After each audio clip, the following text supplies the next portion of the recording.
Hola, ¿qué tal? Hoy es jueves, esto es Lifters. Hoy toca preguntas y respuestas, tengo unas cuantas seleccionadas, vamos a ir con ello rápido, ya sabéis, al grano. Para lo que sea, me encontráis en ivyamazares.com, os voy a dejar el enlace en la descripción. También sabéis que me podéis dejar por ahí preguntas y dudas para siguientes episodios. Y para cualquier cosa relacionada o simplemente para decirme hola, bueno, pues me contactáis también por ahí. Vamos a empezar, como digo, con las preguntas y respuestas, como cada jueves. Y la primera me la manda Soraya y me dice: ¿cuántos días entrenas a la semana o crees que son óptimos para ganar músculo? Bueno, pues esta pregunta daría para hablar 500 horas y todavía quedarían bastantes dudas por resolver. Entonces, en este sentido, ¿cuántos días entreno a la semana yo? Pues principalmente depende de cómo vaya la semana, porque hay semanas que entreno 6 veces, otras entreno 3, otras 4.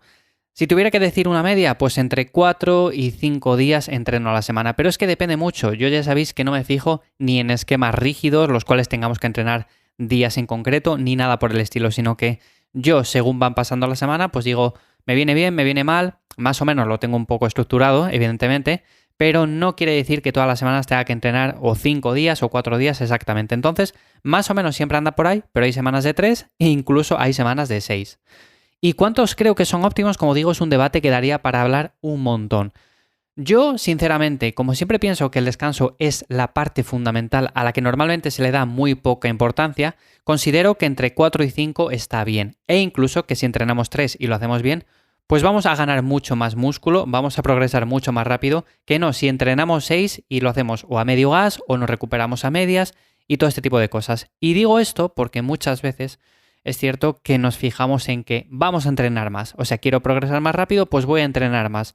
Y encima, si pienso que no es suficiente con 6 días, voy a hacer sesiones doble. O sea, entreno por la mañana y entreno por la tarde. Y esto, al final, ¿cuándo tenemos el tiempo para recuperarnos? Porque evidentemente el cuerpo tiene que crear una sobrecompensación para ir progresando, para levantar más peso, para hacer más repeticiones. Si no hacemos nada de esto, no vamos a ganar masa muscular. Al final, ganar músculo no es tan sencillo como parece. Evidentemente, si hacemos las cosas bien y con el paso del tiempo vamos progresando, eso se va a dar, pero tenemos que tener en cuenta que el descanso es primordial, tanto el descanso nocturno como el del resto del día. O sea, si además de entrenar con pesas salimos a correr no sé cuántos kilómetros y luego hacemos un montón de deportes más, pues va a ser mucho más complicado ganar masa muscular. Así que en ese sentido, sinceramente, yo te diría que entre 3, 4, 5 días a la semana es algo óptimo, tenemos tiempo para descansar, pero depende mucho del caso particular de cada uno. Si tú haces otras actividades deportivas y crees que interfieren con la ganancia de músculo, pues incluso una frecuencia un poco más baja te iría mejor. Así que Soraya, espero que con esto te quede resuelta la duda. Y vamos ahora con Joan, que me dice: hola Iván, llevo un tiempo pensando en montar un pequeño gym en casa. Bueno, pues mucho ánimo, Joan, seguro que lo disfrutas un montón. Siempre escucho que recomiendas cosas sencillas y hasta la fecha tengo un banco y varias mancuernas. ¿Qué me recomiendas partiendo de la base de que no tengo demasiado espacio? Gracias. Pues yo te recomiendo sinceramente, con esto que tienes es más que suficiente, ¿eh? Eso para empezar. O sea, con unas mancuernas, no sé los pesos que tienes de mancuernas, pero sinceramente, si tienes varios pesos y con el banco ya puedes hacer un montón de ejercicios. Es mucho más de lo que la mayoría tiene. Pero a partir de ahí, imaginemos que quieres progresar más, que ya se te quedan cortas. Bueno, pues yo iría sinceramente por una barra y discos. Eso sería lo primero por lo que yo iría.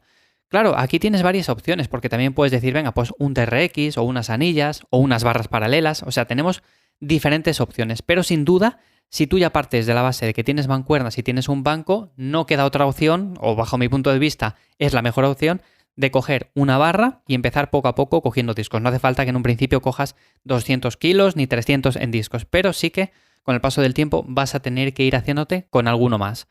Así que yo partiría de ahí, y si dices que no tienes mucho espacio, bueno, pues esto tampoco te va a ocupar demasiado. Y luego, después de esto, pues seguramente el paso obvio sería hacerse con un rack, pero si el rack te ocupa demasiado, pues compraría un semi-rack directamente, porque también es bastante funcional. Podemos hacer un montón de ejercicios, realmente es muy parecido.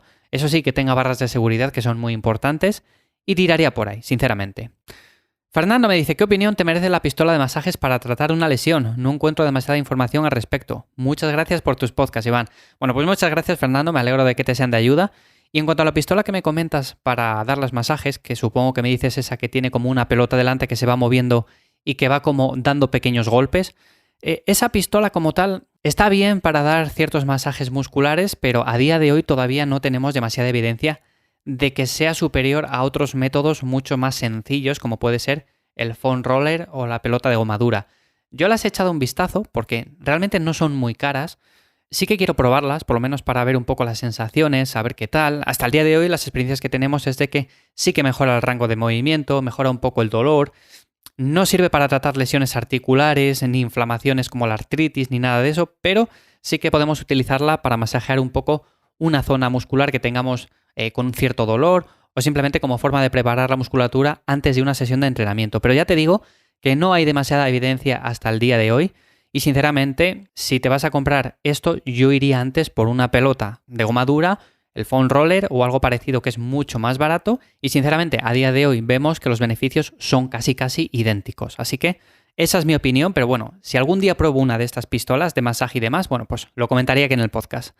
Micaela me dice, buenas Iván, ¿qué ejercicios te parecen los mejores para desarrollar tren inferior, glúteo e isquios? Yo te diría sentadilla. Creo que esto es más que obvio porque es un ejercicio que nos ayuda a desarrollar todo el tren inferior. Te diría que también el hip thrust es uno de mis ejercicios favoritos, sobre todo para las chicas les gusta un montón este ejercicio. Y sin duda alguna, si quieres desarrollar el glúteo y quieres sacar el máximo potencial, porque el glúteo es uno de los músculos más fuertes que tenemos en el cuerpo, pues el hip thrust o el puente de glúteo, me da igual, es uno de los mejores ejercicios.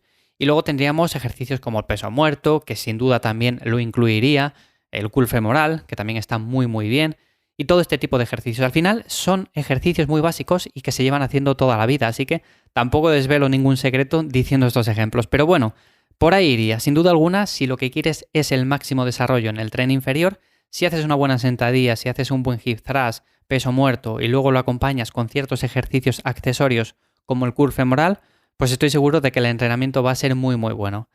Fran me dice, hola Iván, escuchando un episodio en el que hablabas de escalas como RPE y RIR me surgen ciertas dudas. ¿Es necesario utilizar estas escalas en cada uno de los ejercicios? ¿Qué diferencias hay entre RPE y RIR? Muchas gracias de antemano. A ver, no es necesario utilizarla en cada uno de los ejercicios, por supuesto que no. Yo lo que sí que suelo aconsejar es en ejercicios un poco más básicos, como la sentadilla que comentábamos antes, el hip thrust, peso muerto, yo qué sé, un remo con barra, un press de banca, todos estos ejercicios sí que podemos utilizar el RIR y es una buena manera de autorregular los entrenamientos. Ahora bien, no es necesario, por ejemplo, en un curl de bíceps, en unas elevaciones laterales, en un face pull. ¿Lo podemos usar? Pues sí, lo podemos usar sin ningún tipo de problema. Ahora bien, donde más beneficios tiene utilizar las escalas para autorregular estos entrenamientos es sin duda en ejercicios un poco más básicos. Aquí en los ejercicios analíticos, si llegamos más cerca del fallo o incluso al fallo, pues tampoco va a tener mayor repercusión. Pero en ejercicios básicos sí. Así que tenemos que ver muy bien si llegamos a 1, 2, 3 repeticiones antes de fallar. Y en cuanto a lo que me comentas de las diferencias entre RPE y RIR, el RPE es como una escala de esfuerzo percibido. O sea, yo puedo hacer un esfuerzo y decir, este esfuerzo para mí es muy alto, o es más o menos medio, o es de una intensidad moderada, o es más bien bajo. Más o menos la escala RPE se basa en eso. Y el RIR, sin embargo, a mí me gusta mucho más, sobre todo para deportes como este, la musculación, más que nada porque vemos o autorregulamos las repeticiones que nos quedan en recámara. En ese sentido, por ejemplo, podemos decir, vale, pues este press de banca quiero hacerlo con un RIR entre 2 y 3, o sea, dejando entre 2 y 3 repeticiones en recámara. O quiero hacerlo con un RIR 1, simplemente dejando una repetición en recámara. Es un método de los mejores, sin duda alguna, ya digo, para autorregular nuestros entrenamientos lo aconsejo un montón, así que si tú no las estabas utilizando, si tienes poca experiencia, vete poco a poco incorporándolo y con el paso del tiempo vas a notar una gran diferencia. Hablaré más en siguientes episodios acerca de esto porque es muy interesante. Dani me comenta, ¿cómo recomiendas medir el porcentaje graso? Bueno, esto es una pregunta bastante habitual. Mi báscula de bioimpedancia me da valores muy dispares de día en día. Un saludo. Eso es normal porque la báscula de bioimpedancia, sinceramente, es una de las peores formas de medir el porcentaje graso. Yo te diría, hazte unas fotos, mírate al espejo y más o menos con el paso del tiempo vas a ver si estás un poco más arriba, si estás un poco más abajo, porque realmente, seamos sinceros, ¿qué más da que estés en el 10 que estés en el 11? Si tú te ves bien, si te gusta cómo te ves, pues ya está, es suficiente, o sea, no hace falta realmente saber el porcentaje exacto en el que estás. Nadie lo sabe, pueden decirte más o menos en el 8, más o menos en el 10, en el 12, pero más o menos, pero exactamente que te digan el porcentaje graso en el que están, muy complicado, o sea, es muy difícil, por no decir imposible, así que te diría, sinceramente, hazte fotos. Si estás en una definición, vete poco a poco viendo esas fotos con el paso de las semanas, también vete mirando el porcentaje graso en los diferentes músculos. A veces definen antes los brazos, la espalda, el abdomen suele quedar un poco rezagado, las piernas también suele costar un poco más de la cuenta. Claro, aquí hay que tener en cuenta que el porcentaje graso no es el mismo en todos los sitios. Yo puedo tener un porcentaje de más o menos un 8% en los brazos y un 14% en el abdomen, ¿vale? Es un ejemplo simplemente, pero para que tengáis en cuenta que realmente medir el porcentaje graso pensando que tenemos un 10% en todo el cuerpo, pues hombre, es bastante difícil. Así que sinceramente, con fotos y visualmente es la mejor manera de ir poco a poco viendo el progreso. Y si te gusta cómo te ves, es más que suficiente. O sea, no hace falta saber exactamente si estás en un 11,5 o en un 10,7. Hasta aquí las preguntas de este jueves. De verdad, espero que te hayan sido de ayuda. Como digo, en ivyamazares.com/podcast me puedes dejar la tuya. En siguientes episodios del jueves, pues voy a seguir respondiendo más preguntas. Y sin más, como siempre, muchísimas gracias por estar ahí un día más. Nos escuchamos de nuevo el lunes aquí en Lifters y espero que paséis un buen fin de semana. ¡Chao!